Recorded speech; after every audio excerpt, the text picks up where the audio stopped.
نحمده ونستعينه ونستغفره ونؤمن به ونتوكل عليه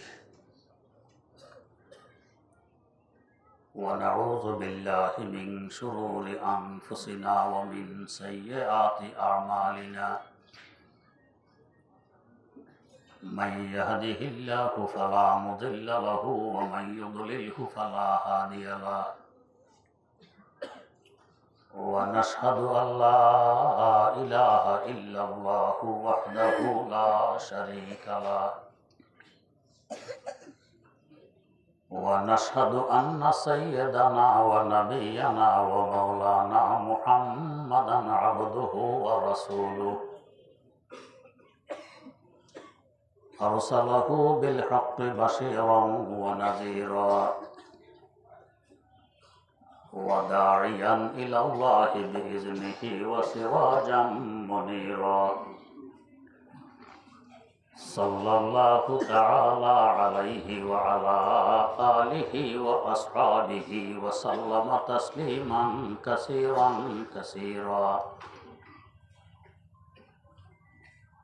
أما بعد فأعوذ بالله من الشيطان الرجيم بسم الله الرحمن الرحيم سبحان الذي أسرى بعبده ليلا من المسجد الحرام إلى المسجد الأقصى الذي باركنا حوله لنريه من آياتنا إنه هو السميع البصير وآتينا موسى الكتاب وجعلناه هدى لبني إسرائيل ألا تتخذوا من دوني وكيلا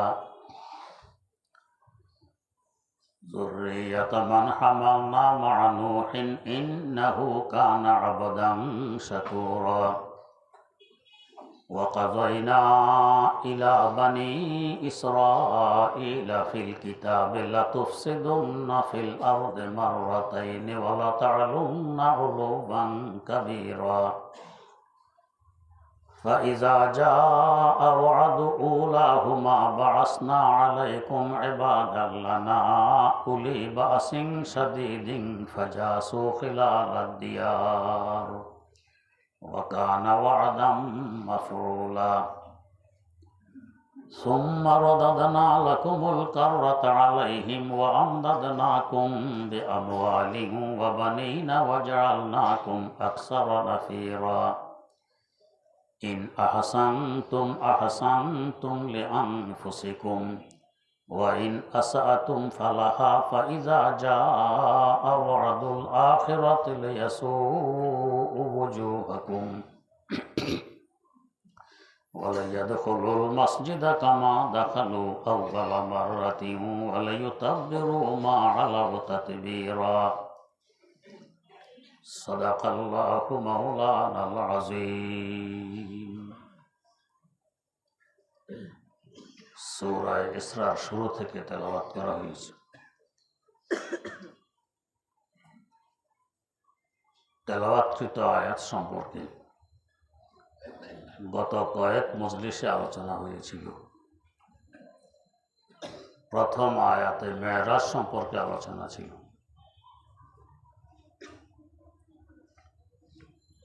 রাসূল আকরাম সাল্লাল্লাহু আলাইহি ওয়াসাল্লাম হারমে মক্কা থেকে বাইতুল মুকাদ্দাস পৌঁছে যা কিছু করলেন দেখলেন এ নিয়ে আলোচনা গত কয়েক মজলিসে হয়েছে। এখন উপরের দিকে যাওয়ার পালা।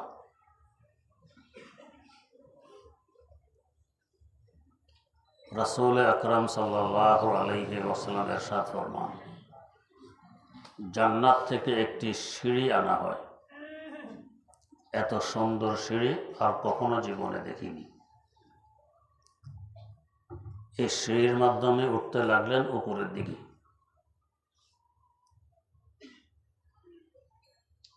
আমরা এক এক থাক করে সিঁড়ি বেয়ে বেয়ে উপরে উঠি, আবার লিফটের মাধ্যমেও উপরে উঠি। এটাও সিঁড়ি, ওইটাও সিঁড়ির ধরনের বেশ কম। এক এক থাক করে উপরে উঠতে দেরি লাগে, লিফটের মাধ্যমে উঠতে দেরি লাগে না। হতে পারে ওই সিঁড়িটা দ্বিতীয় প্রকারের ছিল, মুহূর্ত লাগেনি আকাশ পর্যন্ত পৌঁছতে। মধ্যখানে বিশাল একটি জগৎ পাড়ি দিলেন, একটি নয় কয়েকটি জগৎ। যেমন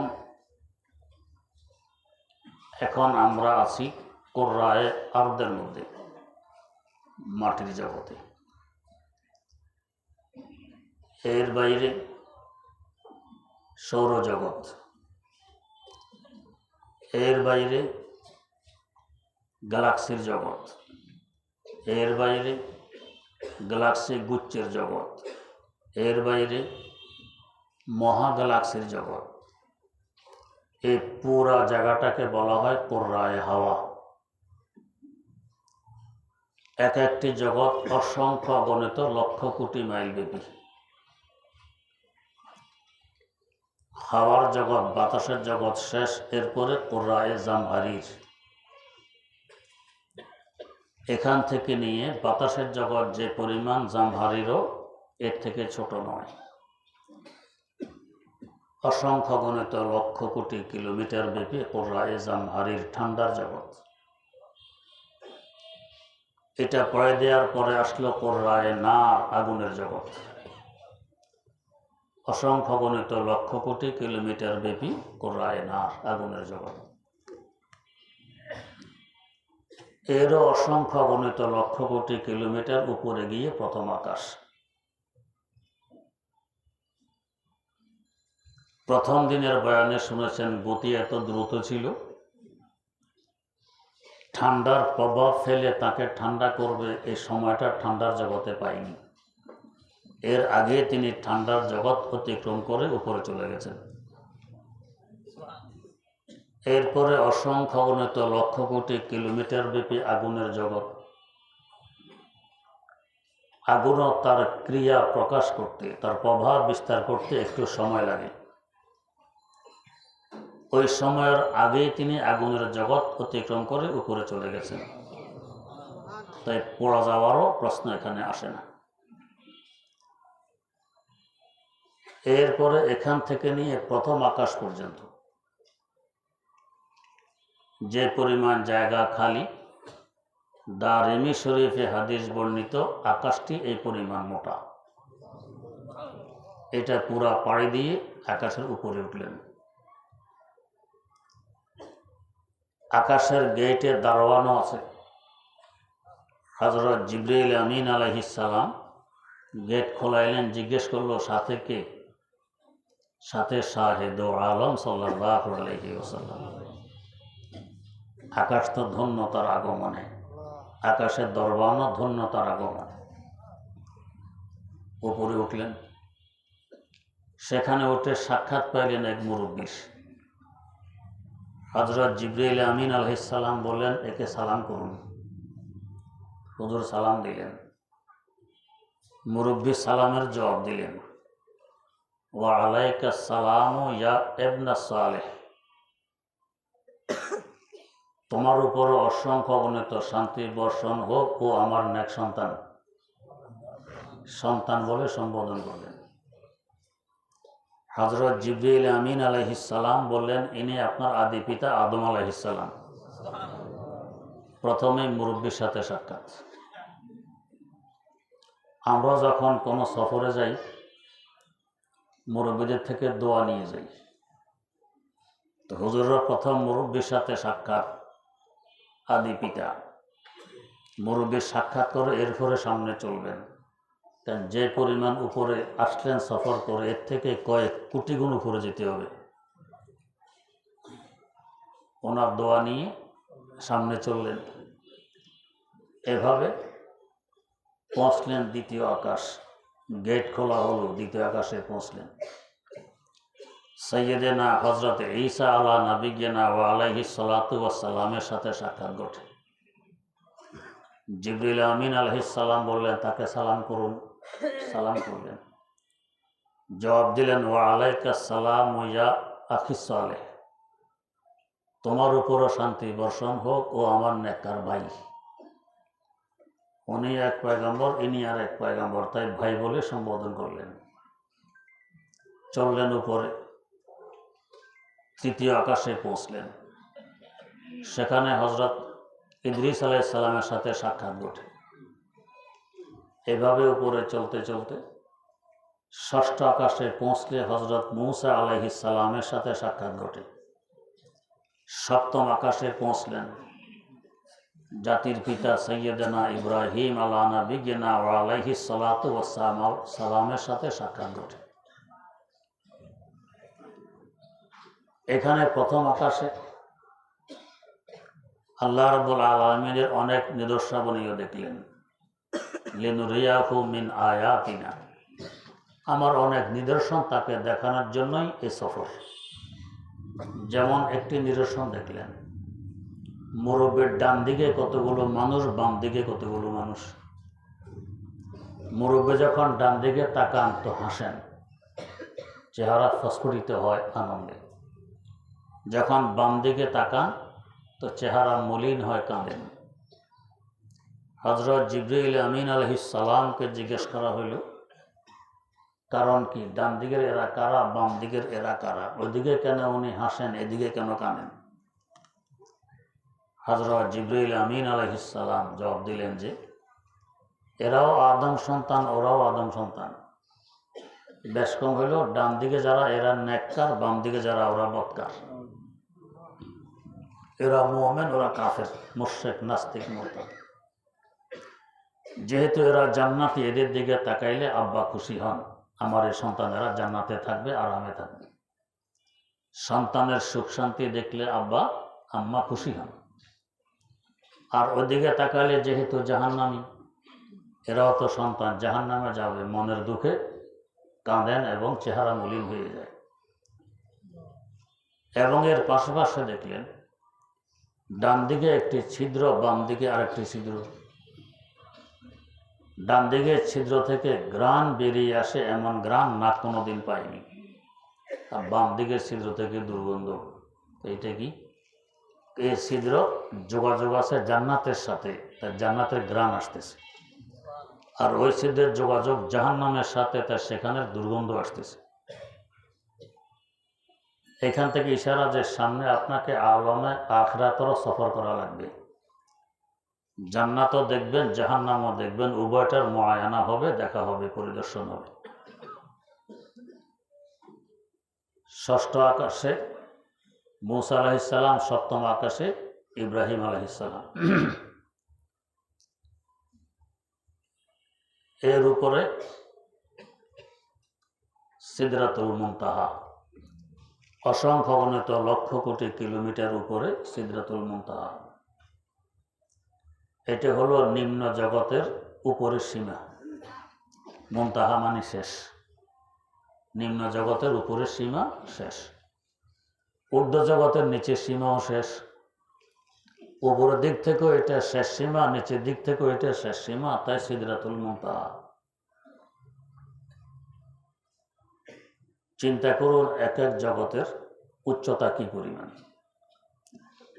এত উপরে যাওয়ার পরে সিদরাতুল মুনতাহা, এর অসংখ্য গণিত লক্ষ কোটি কিলোমিটার উপরে হলো জান্নাত।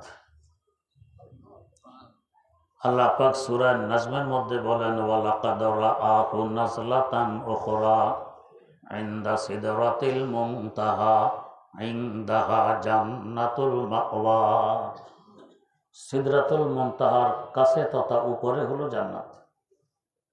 আমাদের আশ্রয়স্থল, বাসস্থান, মূল ঠিকানা জান্নাত সিদরাতুল মুনতাহার উপরে। এই যে কয়েকটি জগতের কথা বললাম, সৌরজগৎ আমাদের চতুর্দিকেই আছে। পৃথিবীর চতুর্দিকে বেষ্টনে দিয়ে আছে সৌরজগৎ। এর বাইরের বেষ্টনী হলো গ্যালাক্সির, এর বাইরের বেষ্টনী হলো গ্যালাক্সি গুচ্ছের। এর বাইরের বেষ্টনী মহাগ্যালাক্সির, এর বাইরের বেষ্টনী কুররায়ে জামহারিরের, এর বাইরের বেষ্টনী কুররায়ে নারের, এর বাইরের বেষ্টনী প্রথম আকাশের। আকাশটি কত বড়! এরপরে জমিন থেকে আকাশ পর্যন্ত যে পরিমাণ জায়গা খালি, এই পরিমাণ আকাশটি মোটা। এরপরে এই পরিমাণ জায়গা খালি, তারপর দ্বিতীয় আকাশ, ওই আকাশটিও এই পরিমাণ মোটা। দ্বিতীয় আকাশের সামনে প্রথম আকাশকে তুলনা করলে একটি ধূলিকণার কোটি কোটি কোটি কোটি ভাগের এক ভাগও মনে হবে না, এত ছোট্ট মনে হবে, উল্লেখযোগ্য কিছু মনে হবে না। তৃতীয় আকাশটি এত বড়। আবার তৃতীয় আকাশের তুলনায় দ্বিতীয় আকাশটিও এরকম ধূলিকণার কোটি কোটি কোটি কোটি ভাগের এক ভাগও মনে হবে না, তৃতীয়টি এত বড়। চতুর্দিকে বেষ্টনী দিয়ে আছে। চতুর্থ আকাশ আরো বড়, পঞ্চম আকাশ আরো বড়, ষষ্ঠ আকাশ আরো বড়, সপ্তম আকাশ আরো বড়, সিদরাতুল মুনতাহা আরো বড়, চতুর্দিকে বেষ্টনী দিয়ে আছে। এর উপর দিয়ে জান্নাত বেষ্টনী দিয়ে আছে, তাহলে জান্নাতটি কত বড় হবে? এখান থেকে একটি প্রশ্নের উত্তর পাই, তা হল ওলামায়ে কেরামের কাছে একটি হাদিস আপনারা শুনে থাকেন, সবচেয়ে নিম্নমানের জান্নাতি কি, বেহেশতি কি? এই দুনিয়ার সমান কমাস কম 10 দুনিয়া বরাবর জান্নাতে জায়গা দেওয়া হবে। প্রশ্ন, এত জায়গা মিলবে কোথায়? নিম্নমানের জান্নাতিকে যদি 10 দুনিয়ার সমান দেয়া হয়, তো ঊর্ধ্বমানের জান্নাতিকে 10 লক্ষ দুনিয়ার সমান তো কমাস কম দিবে। এত জায়গা পাবে কোথায়? আশা করি কিছু ধারণা তো হয়েছে। এত উপর দিয়ে বেষ্টনে দিয়ে আছে জান্নাত, কত বড় হবে, জায়গা টান পড়বে। হাকিমুল ইসলাম আল্লামা কারি তৈয়ব সাহেব রহমতুল্লাহ আলাইহি লেখেন, একবার হযরত জিবরিল আমিন আলাইহিস সালাম আল্লাহ পাকের দরবারে দরখাস্ত পেশ করলেন, আল্লাহ, নেককার মুমিন বান্দার জন্য জান্নাত সাজিয়ে রেখেছেন, একটু দেখে আসতে মন চায়। যখন কেউ স্টেজ সাজায়, বিলাসবহুল বাড়ি নির্মাণ করে, লোকেরা দেখতে যায়, কেমন লাগে। জান্নাত থেকে সুন্দর বাড়ি তো আর কোথাও নেই। হযরত জিবরিল আমিনেরও কৌতূহল হলো, আমি একটু দেখে আসি। দরখাস্ত পেশ করলেন, আল্লাহ পাক মঞ্জুর করলেন, ঠিক আছে যাও দেখে আসো। ঢুকলেন জান্নাতে। আমাদের দেশের বুড়ো মানুষের নেয় লাঠি ভর দিয়ে আস্তে আস্তে কাঁপতে কাঁপতে হাঁটে না, দেখেন? আল্লাহু আকবার।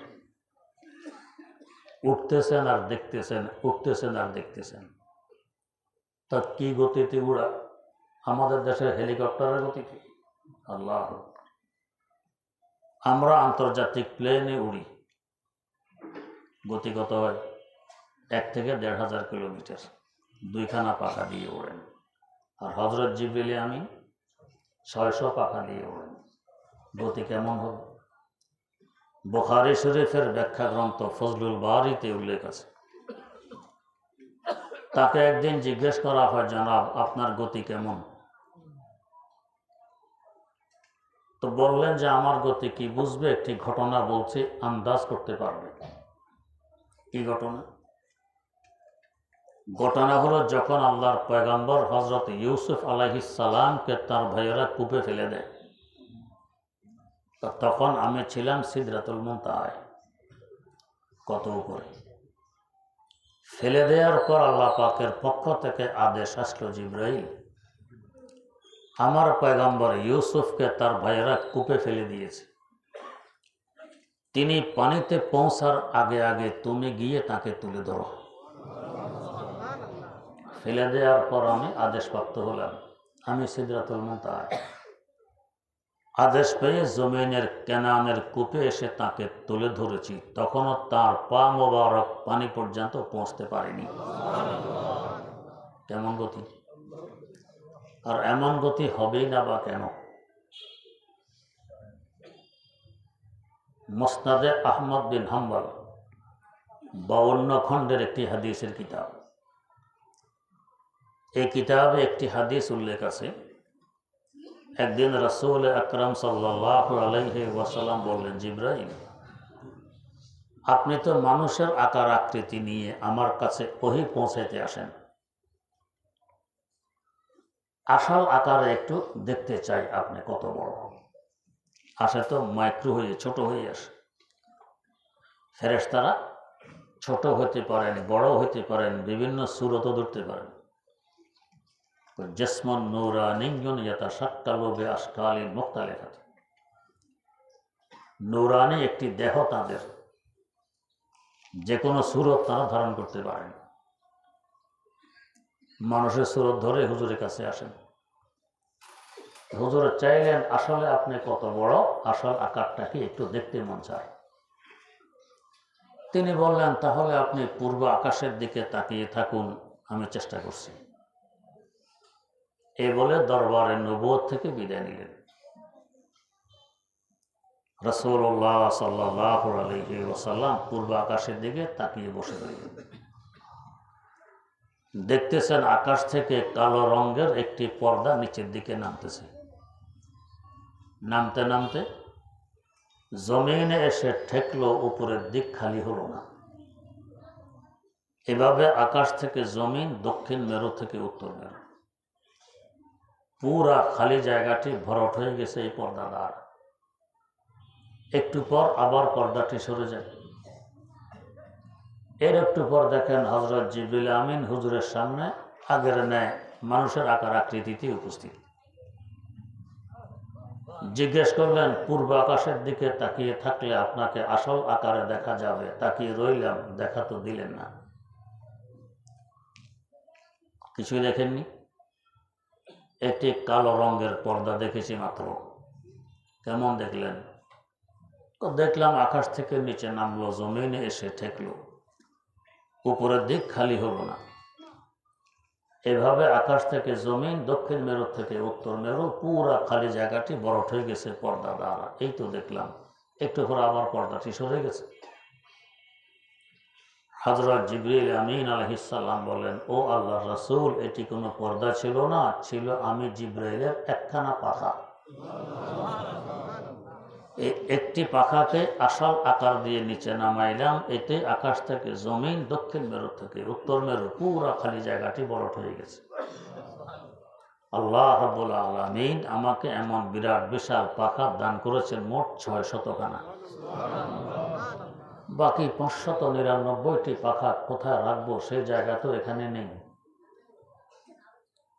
আন্দাজ করে 600 পাখা মেরে যিনি উড়বেন তার উড়ার গতিটা কেমন হবে? আমাদের প্লেন 2 পাখা দিয়ে ওড়ে, হয়তো 100 হাত বাই 30 হাত হবে, পাখা লম্বা চওড়া 100 বাই 30। এটাই ঘন্টায় 1 থেকে 1500 কিলোমিটার গতিতে ওড়ে।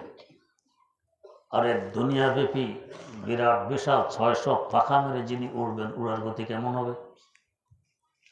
তো কেন সিদরাতুল মুনতাহা থেকে দুনিয়ার কেনানের কূপে এসে ঈসা আলাইহিস সালামকে পানিতে পৌঁছার আগে আগে তুলে ধরতে পারবেন না? গতিটা কেমন? তিনি যে ওহী নিয়ে আসেন এই গতি, তা ওহীর যে সংজ্ঞা, যে তারিফ করা হয় কি? ওহীর সংজ্ঞা তো বলে আল ইলামুল খফি, গুপ্ত সংবাদ। যিনি সংবাদ পাঠাইতেছেন উনি জানেন, যার মাধ্যমে পাঠানো হচ্ছে তিনি জানেন, যার কাছে পাঠানো হচ্ছে পৌঁছার পরে তিনি জানবেন। এছাড়া চতুর্থ ব্যক্তি এখন জানবে না। আল ইলামুল খফি।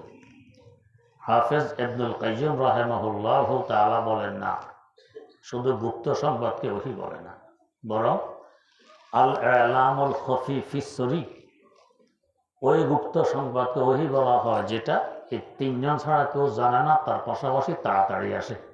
সরি, তাড়াতাড়ি। ইমাম উল-লুগা রাগিব আসফাহানি রাহিমাহুল্লাহ বলেন, না, ওহী হলো আল ইশারাতুল খফিয়্যা ফিস সরিয়া, গুপ্ত ইশারা।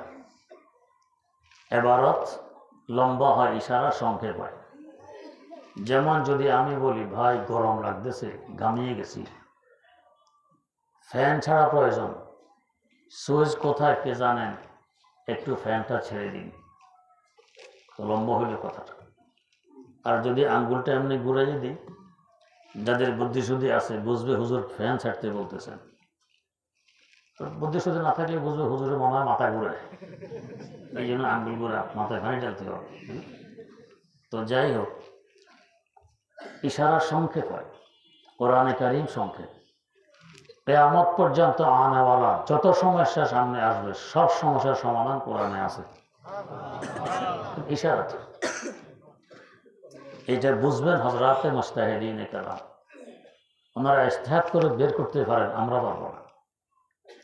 এক একটি আয়াত থেকে এক একটি হাদিস থেকে কত মাসালা ওনারা বের করে আনছেন, সামনে আসলে পরে বুঝে আসে যে আমাদেরকে আল্লাহ পাক কেমন যোগ্যতা দান করেছেন। যারা এগুলি পড়েনি এরা বুঝবো না, এরা উল্টা হে মুজতাহিদরা ফকিরা দিনের মধ্যে একতলাফ আর মতানৈক্য সৃষ্টি করে দিয়েছেন। ইন্না লিল্লাহি ওয়া ইন্না ইলাইহি রাজিউন।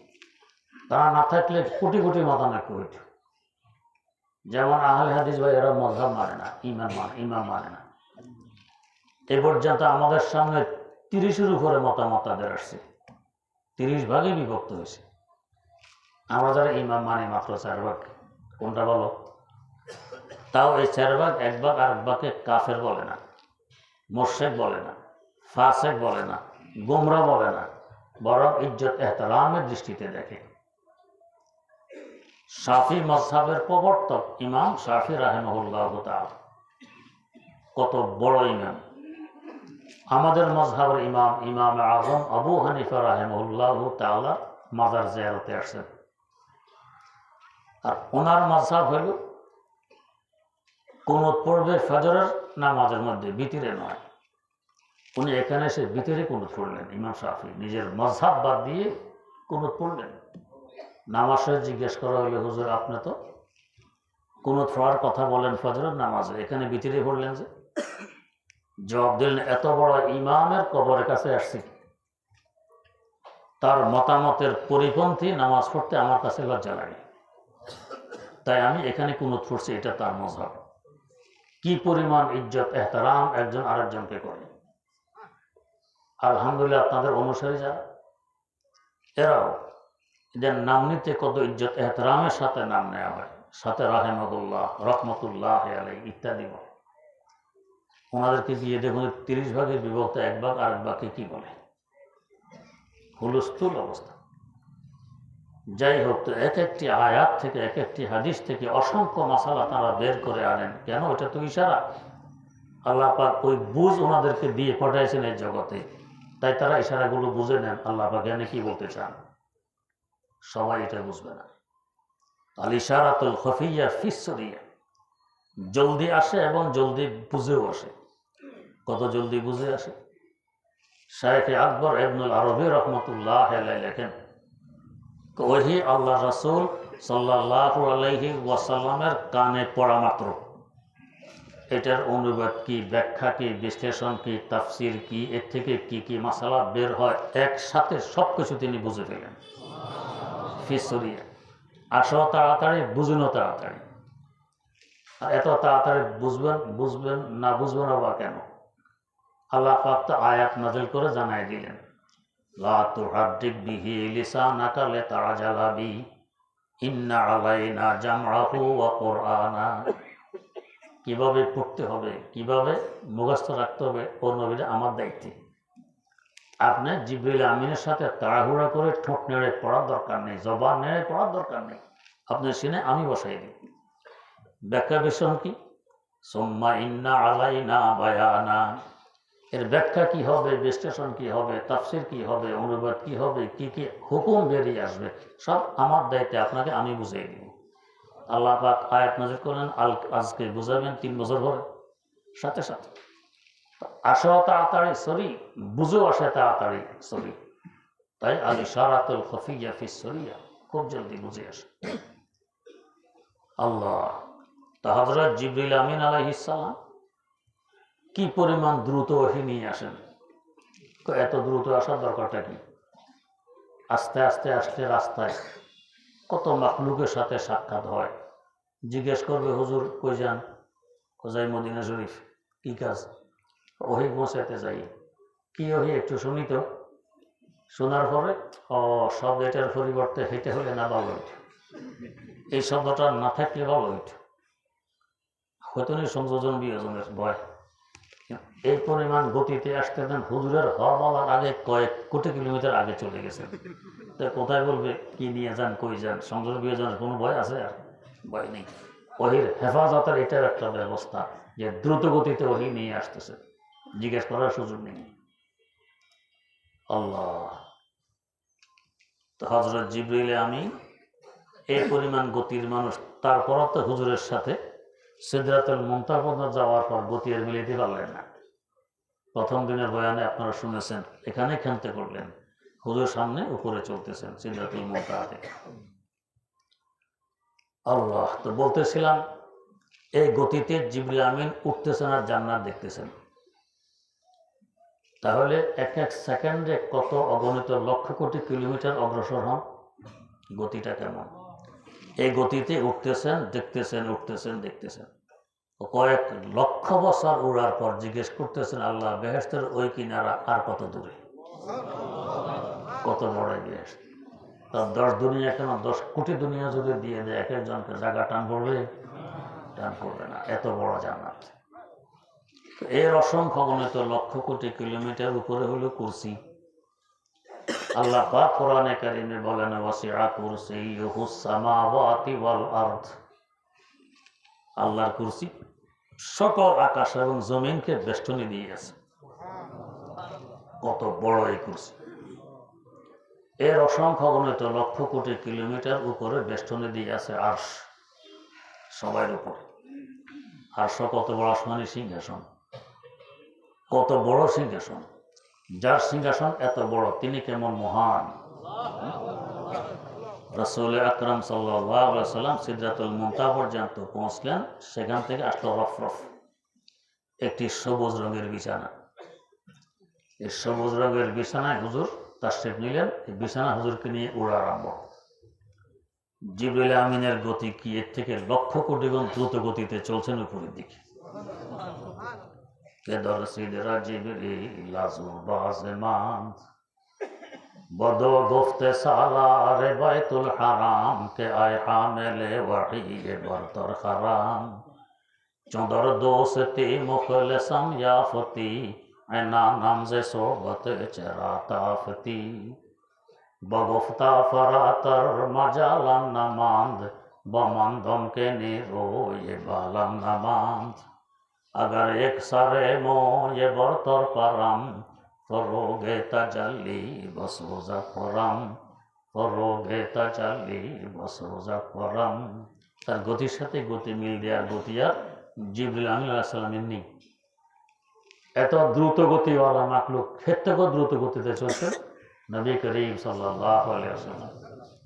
वो खाकी है मगर ताकत परवाज है हमको, खाकी है मगर ताकत परवाज है हमको, एक आन में उड़ जाते हैं हम अर्श बरी पर, एक आन में उड़ जाते हैं हम अर्श बरी पर।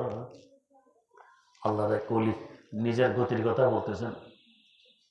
মম্ব একদম সায়রে আলম মে কুনাম, মম্ব একদম সায়রে আলম মে কুনাম, রোহের আদস্তে ও পায়ে দিগারাস্ত, রোহের আদস্তে ও পায়ে দিগারাস্ত।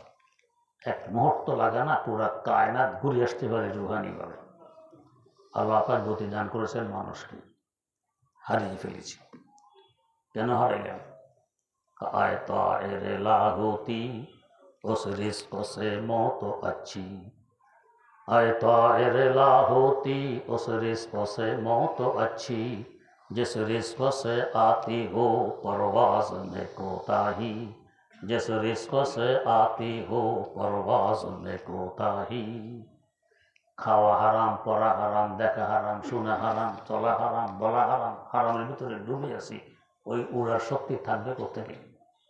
নষ্ট তো নিজে করে ফেলছে। হারাম পরিহার করে দেখি না, গতি ফিরে আসেনি। আল্লামা রুমি রহমতুল্লাহ আলাইহি মুসলিমিতে লিখেছেন, লব্য বন্ধ চশমে বন্ধ গোশে বন্ধ, লব্য বন্ধ চশমে বন্ধ গোশে বন্ধ, গরনা বিনি নূরে হক বরমা বেখান। তোমার জবান, তোমার কান, তোমার চোখ, এগুলো সব হেফাজত করে দেখো না অবস্থাটা কি হয়। যে ফল আসবে যদি না আসে, আমি জালালউদ্দিনকে কিয়ামতের মাঠে জুতা মারার অনুমতি দিলাম।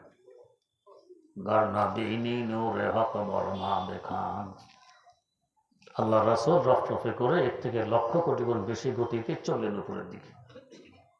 চলতে চলতে কুরসি পাড়ে দিয়ে কুরসির আগে দেখলেন যে সরিহুল আকলাম, কলমের ফরফর আওয়াজ শুনতেছেন। তাকদীর যে লেখে কলম, দুনিয়াতে কখন কি ঘটবে না ঘটবে সব লিপিবদ্ধ লেখা হচ্ছে। আওয়াজ শুনতে পাইলেন, কলমের চলার আওয়াজ। কলমটা কত বড়, চলতে গেলে আওয়াজ হয়, দূরে থেকে শোনা যায়। কলম যত মোটা হয় তত লেখার সময় আওয়াজ হয়। এখন তো ওই লেখা নেই। আমরা ছোটবেলায় বাঁশের কঞ্চি, কাঠের শলা, মোটা মোটা অক্ষরে আলিফ বা, কোনটা কত মোটা হবে, কত লম্বা, কত বড় হবে, নির্দিষ্ট মাপ আছে। ওই মাপ দিয়ে আমাদেরকে উস্তাদরা লেখাইতেন। আল্লাহ রাব্বুল আলামিনের মেহেরবানি, কোরআনে কারীম বড় অক্ষরে লেখা আছে আরশে মুআল্লায়। কত বড় অক্ষরে আল্লাহ ভালো জানেন। ছোট ছোট অক্ষরে লেখা আছে মিকাইল আলাইহিস সালামের কপাল মোবারক, ছোট অক্ষরে, চিকন বারিক। নমুনার দুনিয়াতে আল্লাহ পাক রাখছেন। কোরআনে কারীম এত ছোট ছোট অক্ষর ছাপা আছে, তাবিজের ঠোলে ঢুকানো যায়। লেখাকে বড় বানায় এবং গ্লাস উপরে রাখলে তারপরে ভরা যায়, এত ছোট। তাবিজের ঠোলে ঢুকানো যায়, এত ছোট বাবা কোরআন দুনিয়াতে ছাপতেছে। আবার এত বড় আছে। হাকিমুল ইসলাম কাদের তৈয়ব সাহেব রহমতুল্লাহ আলাইহি রাশিয়াতে দেখে আসছেন। একদিকে 3 হাত লম্বা, আরেকদিকে 5 হাত লম্বা কাগজ। 3 হাত আর 5 হাত এক এক পৃষ্ঠা, 4 আঙ্গুল মোটা মোটা অক্ষরে লেখা। টেবিলের উপরে রাখা 15 পারা টেবিল থেকে 7 পর্যন্ত, আরেক 15 পারা টেবিল থেকে 7 পর্যন্ত। কোন লেখক, কোন কাতালি কষ্ট করে এইভাবে লিখছে। কলম যত মোটা হবে তত লেখার আওয়াজটা বাড়বে, ফরফর আওয়াজ হবে। তো সরিহুল আকলাম, কলম চলার আওয়াজ হুজুর শুনতে পেলেন। কলমটা কত মোটা অক্ষরে লেখা হচ্ছে। জগৎ যত বড় হবে, মাখলুক তত বড়, লেখাটাও তত বড়। জগৎ যত ছোট, মাখলুক তত ছোট, লেখাটাও ছোট। উপরে তো শুনলেন এক এক জগৎ কত বড়, এই হিসেবে লেখাও তো বড় হয়। তো লেখা বড় হলে ওই হিসেবে লেখার আওয়াজও বড় হয়। হুজুরে সরিহুল আকলাম, কলম চলার আওয়াজ শুনতে পাই। এগুলো সব পাড়ি দিয়ে আরশে মুআল্লায় গিয়ে পৌঁছলেন, যার উপর আর উপর নেই। এই মর্যাদা অন্য কোনো পয়গম্বরও অর্জিত হয়নি। ফিরে আসার পর জিজ্ঞেস করা হলো, এই মর্যাদা কিভাবে লাভ করলেন? আমরা হলে কইতাম কি, আমার কৃতিত্ব, আমার এই গুণ সেই গুণ, এ কাজ করছি সে কাজ করছি, বিনিময়ে আল্লাহ আমার ওইখানে নিয়ে গেছেন, সব আমার কৃতিত্ব। আল্লাহ নবী জবাব দিলেন কি, আব্দিয়তের কারণে, গোলামিয়তের কারণে। আমি আমার আল্লাহর গোলাম। তাই তো প্রথমে আব্দুহু, সব জায়গায় আব্দ আগে, রাসূল পরে। মানুষ উন্নতি আর তরাক্কির মূল মন্ত্র হইল আব্দিয়ত, বিনয়ী নম্রতা। যত ছোট বানাবো আল্লাহ ততই বড় বানাবেন। যত বিনয়ী নম্রতা এখতিয়ার করবো আল্লাহ ততই বড় বানাবে। এটা আমার আল্লাহর বিধান। মান তাওয়াযা লিল্লাহি রাফাআহুল্লাহ।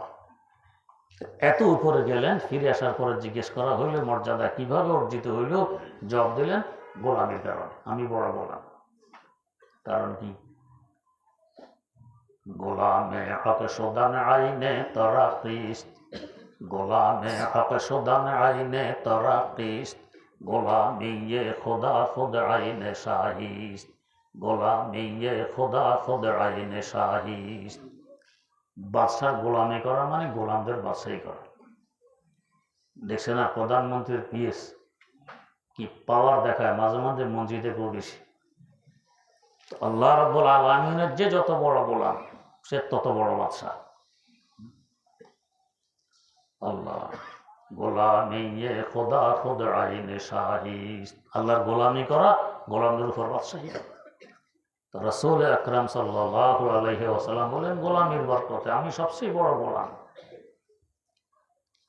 হুদায়বিয়ার সন্ধির পর দুনিয়ার রাজা বাদশাদের কাছে হুজুর দাওয়াতনামা পাঠাইলেন, ইসলামের দাওয়াত চিঠি পাঠাইলেন। এমনকি তৎকালীন রোম সম্রাট, পারস্য সম্রাট তাদের কাছেও পাঠাইলেন। আমরা তো চিঠি লিখতে হতো নাই। ইঞ্জিনিয়ার সামদ আলী, ডাক্তার আবিদ আলী আগে পদের নাম, কিন্তু লিখতেন কি মিম মুহাম্মাদিন আবদুহু ওয়া রাসূলুহু। আল্লাহ, চিঠিটা মোহাম্মদের পক্ষ থেকে, যে আল্লাহর গোলাম। পদ কি? আল্লাহর গোলাম। প্রথমে চিঠিটা মোহাম্মদের পক্ষ থেকে, যে আল্লাহর গোলাম। গোলামের চিঠি পড়ার দরকারটা কি? তো এখন বাধ্য হয়ে সামনে পদ দেখতে হয়, এরপরে রাসূলুহু পদ পরে। তবে এই গোলামটা আল্লাহর রাসূল, রাসূলের দায়িত্ব পালনার্থে তোমার কাছে চিঠিটা লিখতেছি। দায়িত্ব না আসলে তো লেখার দরকার ছিল না। তো আগে গোলাম, আবার একজন গোলামের কাছ থেকে এই চিঠি। তো এই উচ্চ মর্যাদা লাভ করলেন গোলামের বরকতে। আমরা আমাদেরকে যত বড় গোলাম বানাইতে পারি। গোলাম হওয়া কি নিজের মতামত রায় পেশ করা?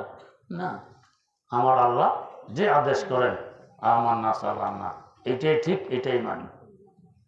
আল্লাহ কাজটা কি করলেন, সেভাবে করলেন আবার বইতে আল্লাহরের পরামর্শ। বৃষ্টি আসলে বৃষ্টিটা দুদিন আগে হইলে কত ভালো হইত। আল্লাহ কম বোঝে আমার থেকে আগে ভালো না পরে ভালো। এখন বৃষ্টি দিলেও কি হিসাব, আরো পরে দিলি না। কথায় কথা আসে। আমার দুই ওস্তাদ ছিলেন বড় বুজুর্গ। একজন তো ইমামুল আসর হযরত শাহ আনোয়ার কাশ্মীর রাহিমাহুল্লাহ তাআলা সরাসরি সাগরিদ, এবং হযরত শাইখুল হিন্দ আল্লামা মাহমুদ হাসান দেওবন্দি রহমতুল্লাহ আলাইহির কাছে 4 সবক পড়ছেন। আমার এই ওস্তাদের মাধ্যমে হযরত শাইখুল হিন্দ আমার দাদা ওস্তাদ হন, হযরত কাশ্মীরি আমার দাদা ওস্তাদ হন। উনি আরেকজন হযরত মাওলানা নুরুজ্জামান রহমতুল্লাহ আলাইহি, উজানের হযরত মাওলানা শামসুল হক রহমতুল্লাহ আলাইহির খলিফা ছিলেন, মুস্তাজাবুদ দাওয়াত। যদি শুনতেন এটা সুন্নাত, জানতেন এটা সুন্নাত, জীবন যাবে এটা ছাড়বেন না, এমন ছিলেন। তো দুই বুজুর্গকে এক বেটা দাওয়াত করছে, দুজন এক মাদ্রাসায় পড়াইতেন, খেড়িঘর মাদ্রাসায়। তো দাওয়াত খেয়ে আসতেছেন রাতের বেলায়, এক ঘরের কিনারা দিয়ে রাস্তা আসতেছেন, ঘরওয়ালা দোয়া করে ঘরের ভিতরে, ওনারা শুনতেছেন দি হুজুর কি দোয়া। দেশের ভাষায়, আল্লাহ 12 ঘন্টা জমি 4 মণ দান দিলা, কোন বুঝে 6 শতকে 1 ঘন্টা হয়, তো 12 ঘন্টা মানে কি 6 12 72 শতক। তো এত বড় জমি, আল্লাহ 12 ঘন্টা জমি 4 মণ দান দিলা, কোন বুঝে। আমার যে ওস্তাদ হযরত কাশ্মীর সাগরি, ওনাকে বলে বটতলির হুজুর, নোয়াখালী লক্ষ্মীপুর বটতলি, ওইখানে ওনার বাড়ি। আর দ্বিতীয়জন ওনাকে বলে চিল্লার হুজুর। চিল্লা একটি মাদ্রাসা আছে, এই হুজুর এখানে 29 বছর পড়াইছেন, তার নাম পড়ে গেছে চিল্লার হুজুর, নাম তো নুরুজ্জামান রহমতুল্লাহ। হাসির কথা, বটতলি হুজুর চিল্লার মাহফিলে বহুবার আসছেন। হযরত বলছেন গেছি টঙ্গী ইজতেমায়, যেখানে যা আমার জায়গা দেয় না। দেখতে শুনতে বড় মানুষ হয়েছিলেন, এমনি বুড়া মানুষ, 128 বছর বয়সে ইন্তেকাল করছেন। তো এই বয়সে আমি কিভাবে থাকি, এখানে আসছি ইজতেমায়, জায়গা দেন। তো গেছি শেষ পর্যন্ত যেখানে আলেমরা থাকে, মেহমান থাকে, হেন জায়গা দেন। শেষে একজন জিজ্ঞাসা করে, আপনি সিল্লে গেছেন কোনোদিন? আর 1-2 বার। কতবার গেছে সিল্লা? সিল্লা মানে ওই সিল্লা গ্রাম মাহফিলে গেছে। এরপর আমার আর ইজ্জতের শেষ নেই, এখন আমার খেদমত খুব করতেছে, আর আমি 3 থেকে চলে এসেছি সিল্লা গ্রামের কথা নিয়ে। তো এই বেটা দোয়া করে, একজন বটতলির হুজুর, একজন চিল্লার হুজুর, দুজনে যেতেছি বেটার ঘরের পিছন দিয়ে রাস্তায়। আল্লাহ 12 ঘন্টা জমি 4 মণ ধান দিলে কোন বুঝে। আমি বটতলি হুজুরকে দাওয়াত দিয়ে খাওয়াইছি, চিল্লার হুজুরকে দাওয়াত দিয়ে খাওয়াইছি, কম করছি, তারপরে 4 মণ ধান দিলে কোন বুঝে। আল্লাহরে বুঝায়, এটাও এক সাদিক। ইমান কিন্তু মজবুত, এই বুঝ সমস্যা নেই, ইমান মজবুত। যে আমি তো তোমার দিয়ে অলিকে দাওয়াত দিয়ে খাওয়াইলাম, এরপর কম তো করি নেই, দান 4 মণ দিলে কোন বুঝে। তা আমরা আল্লাহকে বুঝাইতে চাই, আল্লাহ কম বুঝে আমার থেকে। আল্লাহ ওনার যে বুঝ, সেটাই আমার বুঝ, এটা হলো গোলামি। আমার এখানে চোচারা করার অধিকার নেই, এটা হলো গোলামি করা। গোলামে পোক তাকারে শো वो राज़े दहर कम तरजो गुलामे पुख्ता कारेशो वो राज़े दहर कम तरजो के कस नक्शद व नक्शायद बहकमती मुइम्मारा।